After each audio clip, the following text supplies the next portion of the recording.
আজকে দুপুরের মেনুতে করেছি বাসন্তী পোলাও। তো সেদিনকে নবী দিবস ছিল আর আমার মেয়ের বার্থডের দিনও ছিল।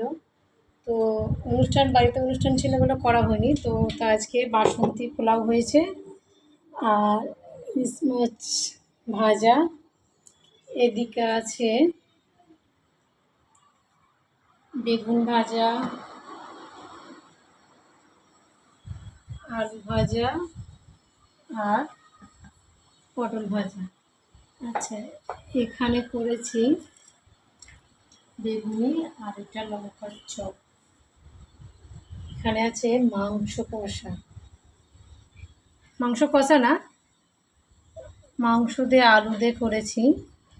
তো পরে আমি একটু পেঁয়াজের পেস্টটা করে দিয়েছি, দেখতেও ভালো লাগে আর বেশ খেতেও ভালো লাগে।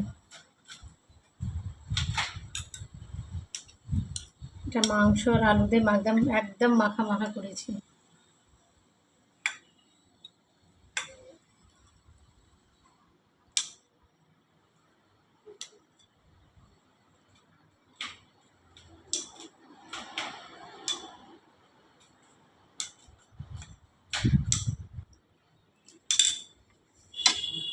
আর এটা নিচ্ছি স্যালাড, আর আছে পাঁপড়, আর এখানে নিচ্ছি টক দই। টক দইটা আমি ঘরেই বানাই, যেহেতু টক দইটা আমাদের সবাই খায় রোজ, তাই। আর পোলাওটা একবার দেখাও, একদম ঝরঝরে।